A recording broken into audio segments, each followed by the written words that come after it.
Hello, welcome to Buni, where we talk about book and literature. Today we'll talk about White Knight by Fyodor Dostoevsky.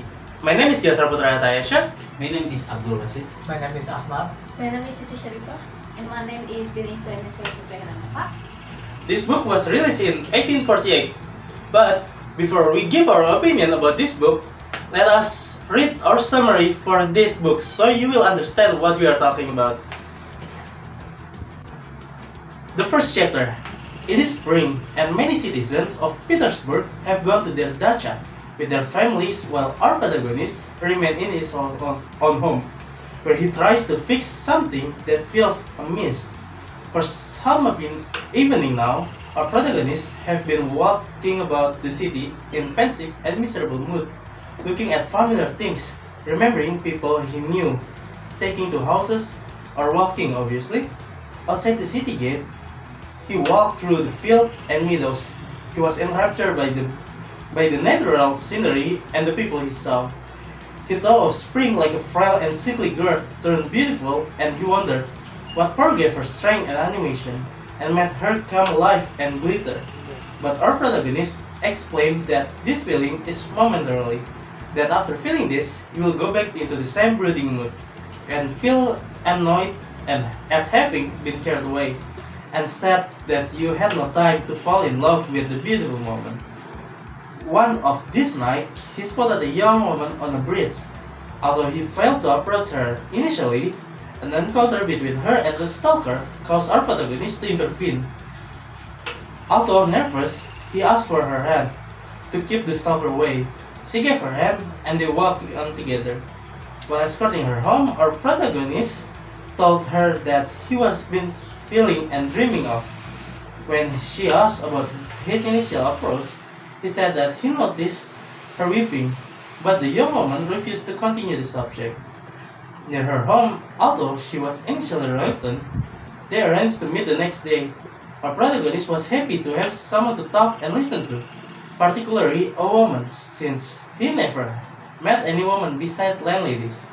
Meanwhile, she has a secret she wanted to confide in him, and she revealed that she too has nobody to talk to nor ask for advice. She explained that she was meeting him again only because she knew him, and on one condition: she asked him not to fall in love with her. Our protagonist swore it. He told her how happy she made him, and how she was real soft all his dog, which he will tell her about. With that, they agreed he would tell his story first, and they parted. Our protagonist walked about all night, unable to bring himself home. The second chapter. It is the next day. The planned meeting between our protagonist and the young woman, whom we know as Nastenka. As Nastenka decided that she does not actually know our protagonist, she requested to know his life story. Our protagonist began by describing himself as a character or type that is eccentric or absurd, and called him a dreamer. He also compared himself to snail and tortoise, which are attached to their homes. He went on to describe incidents where a visit him announced he described himself during that incident as an odd fish, as the interaction between them didn't go well. He proceeded to tell about his favorite hour of the day, when he is free of daydream in his own in life or individual life. He daydreamed to the point that he doesn't remember him walking home. Sadly, however, the end of dinner take him back to really a thought moment later. He gradually start daydream again to a new chance word He dreamed of battle and refuseling and other scenes from book has read. He recently asks Nastenka why he gets a strong psychology and emotional reaction in moments when he feels that his daydreams are reality. He told her about the woman he loved from his daydreams and their experience together.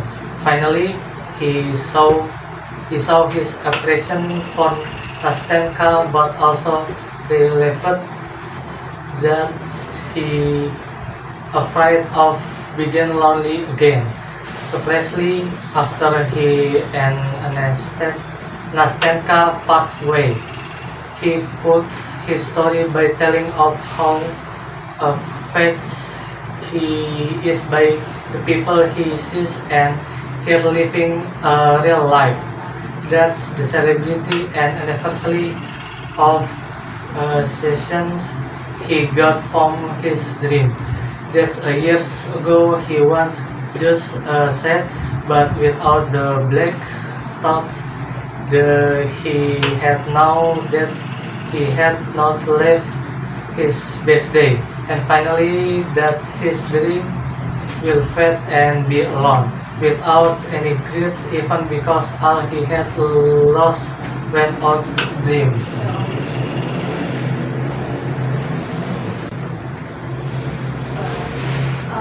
Third chapter. We're still in the same night, same meeting, but it's Nastenka turn to tell a story. She started by describing her grandmother and their relationship, then about the new lodger, who was not so young, not so old, but pleasant looking, qualities which her grandmother criticized. One morning, the lodger saw the pin dress situation, which really embarrassed Nastenka. A fortnight later, the lodger started providing Nastenka with books to read. One day, upon meeting on the staircase, he asked if she wanted to go to the theater with him. Not wanting to upset her grandmother, Nastenka declined. But later, the lodger spoke to her grandmother, who was in to go. At the theater, the lodger was very sweet to Nastenka. She imagined he would be wanting to see her more often. But this didn't happen. Instead, he visited her only about once a month to take them to the theater, and Nastenka saw that he did it only out of pity. Finally, Nastenka recounted that exactly a year ago in May, the lodger notified them that his business was done and he had to go to Moscow for a year.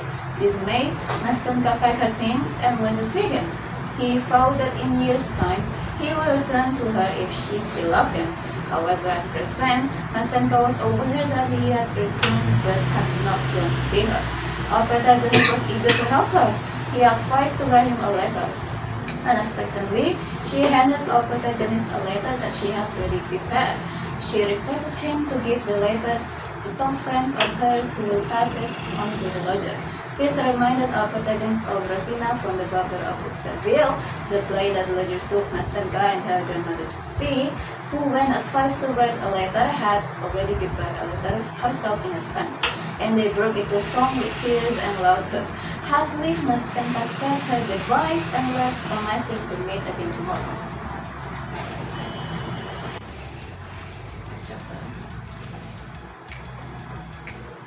The fourth chapter. The weather is dreary and rain-sodden. Our protagonist is having dark sensation and vague question whether the strength to resolve them, unable to make sense of it all. He reflected about how they saw each other and regrets at mistaking her behavior for something else. He recounted that what happened in their third meeting. Nastenka had arrived before our protagonist did this time. They were both waiting for a letter or for the lodger to appear. Nastenka was in very good spirit, laughing loudly at every word our protagonist had said. She repeatedly confessed to him why she liked him. Suddenly, a man came walking by. It was not him. Our protagonist had let go of Nastenka's hand, and she asked why he did that. She said she wanted to show the lodger their love for each other. This was painful for our protagonist to hear. He hinted to her of a weird feeling he had, which he thought she understood but ignored. She continued to be affectionate with him. In a fit of spite, our protagonist made her listen to the clock that rang 11 o'clock, which she regretted doing because it greatly upset her. He tried to reassure her that there may be a practical reason why the lodger hasn't responded. She reluctantly agreed with him and requested that if he heard anything, then he should see her at her address. Afterward, she became affectionate with him again, but started crying. She said she was thinking of our protagonist. She compared him with the lodger and wondered why the lodger was not like him, that he is not as good as our protagonist, but she loved the lodger more. She's upset that the thought of people always keeping something back instead of revealing everything on their mind that is worth saying. She's expected that our protagonist has sacrificing something for her sake. She recalled his description of himself as a dreamer from the second night and said that she's better than what he described himself to be. She believed that the woman he falls in love with will be happy with him. Several minutes has passed, and she decided the lodger wouldn't come, and they should try again the next day. They parted and returned home. Our protagonist, however, could not stay at home, so he went out again despite the bad weather. He walked toward her street, but changed his mind and turned back. Due to the bad weather, he stayed at home. If not, he would have walked about more. Finally, he reflected that although the letter had not come today, Nastenka and the lodger are together by now. The fifth chapter is a protagonist showed up at a man called Abdul, and Nastenka was already dead. He was forcing him for answer whenever he had any letter from the lodger, but was shattered when he said that there was no letter. Protagonist offered to see the lodger himself, but she did not agree. She wanted to end the whole thing. She asked how someone could treat her this way if she couldn't help but love him. However, as she said, agitated over the mystery point, where he could not bottle up his hope and feeling in longer. So he confessed and wanted to leave her, but she begged him to stay and listen to her first. She said her love for the lodger will pass attention, and in terms it called a transmitting love of Denise the way he loves her. Over Denise was elected and announces that since they talked and laughed until it was time to go home. She wants him to escort her on the way to our home, because he had promised that our protagonist will move in with her and her grandmother the next day. With her grandmother likely to agree to it because her grandmother wanted a young man from the region, for which Nastenka suspect was for the possibility of Nastenka marrying a lawyer. So with that, they start for home under a lovely blue sky. Our protagonist was in a way of the moon, covered by a yellow cloud that gradually slipped by. A man stood before them, gazing intently at Nastenka. Nastenka was leaning timidly against our protagonist and trembling. To our protagonist's dismay, it was him. The lodger walked past them but soon called out to Nastenka, who was wrinkled and ran into his car. She turned back, hugged and kissed our protagonist, and then left to join the lodger again.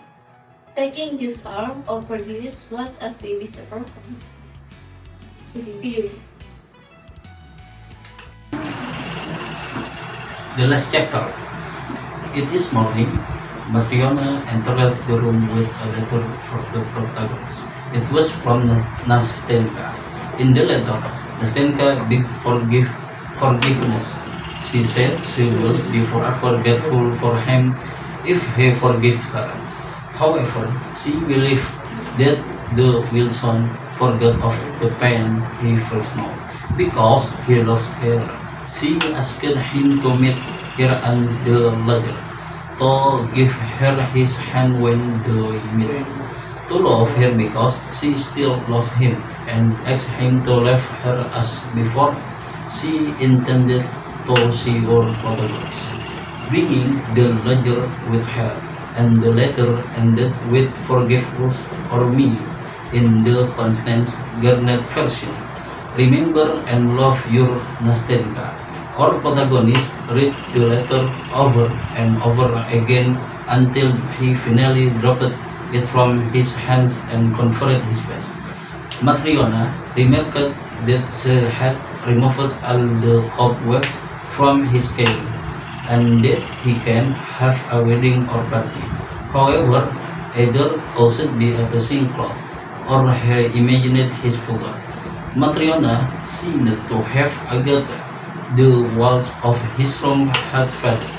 There were more cobwebs than ever, and when he glanced out the window, the house opposite looked decorated and dingy. Finally, our protagonist said that he would not have resentment for Nastenka.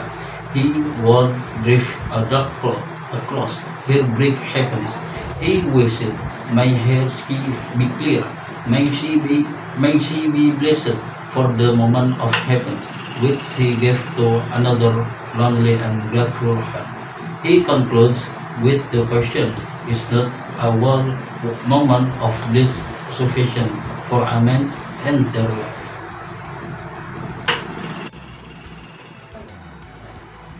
So that's our summary for The White Knight by Fyodor Dostoevsky. In my opinion, it was a great book. Is it overrated? I don't really think so because it is great. So what's you guys' opinion about it? Maybe my opinion, the language this book is too high. It's a bit complicated, I know. And what's your what? It's kind of sad for the protagonist that he really Natasha, but in the end, Natasha with him. Yeah, it was a love from a man to another girl that has already loved someone else. Yes. It's kind of tragic, to be honest. To me, the narrator is very relatable for people who often feel lonely even when surrounded by others. Yes. This book was great actually, but it was so sad. I feel pity for the protagonist, and also the protagonist of the woman also. It's kind of why she did that. Why do you give another man a chance if you know that you love another man? Like why? She's kind of stupid to me. And also the protagonist is kind of immature and childish. Why did he compare himself by a thing or animal like that? Why didn't he introduce himself first as someone, not a thing? Yeah. For example, in chapter 3, let me quote this. "You are so kind that I should be stunned if I did not feel it. Do you know what has occurred to me? I was comparing you too. Why isn't he you? Why isn't he like you? He is not as good as you. So I love him more than you." End quote. Like, how can you say this to a man, to someone that love you, but you don't really love him back, you know? Especially comparing him to someone else. It's really logical to me. And from my friend Denise opinion, I have an example in chapter 2. The protagonist calls himself as a dreamer and comparing himself as with a snail and or turtle. From this chapter, I can see the protagonist as a little bit childish. Yeah, the same as you. Yes. A little bit of image. Yes. The protagonist is so isolated with himself. Like, why didn't he open himself to everybody like that? Why? We don't recognize his name. Yeah, the writer didn't give him a name that we didn't know. Like the Who book is he? is full of Lancaster, but not himself. Yes. My opinion for that is that the author, the Fyodor Dostoevsky, kind of wanted the reader to feel about what the protagonist feels. So he kind of mentioned Ahtayasya a lot, but never mentioned what his real name is. Yes. Yeah. People of I think that's kind of genius in a way, you know. Yeah, Even though it's really confusing because we cannot really say the protagonist's real name because we don't know What his real name is? Yeah, who is he? Like, you only talk about her and her. Where he work, who he is. Yeah. It's kind of mystery. Like Natasha name is said too much, but she never say his name only. Yes. And the only thing we know about the protagonist is that he's 26 years old, right? Yeah. Natasha 17. Oh. Well, Natasha is just 17. 17. It's- Teenager. Yeah, that's really interesting about it.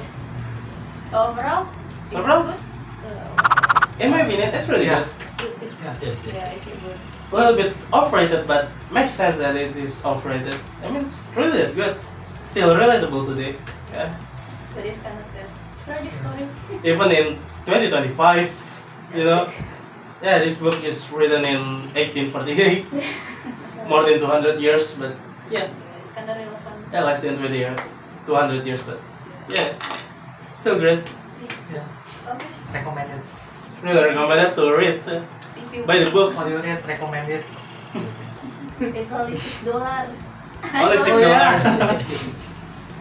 Well, yeah. Link down below. no, we're not over. Thank you for watching. Bye. Bye. Thank you for watching. See you. Lu kalau bener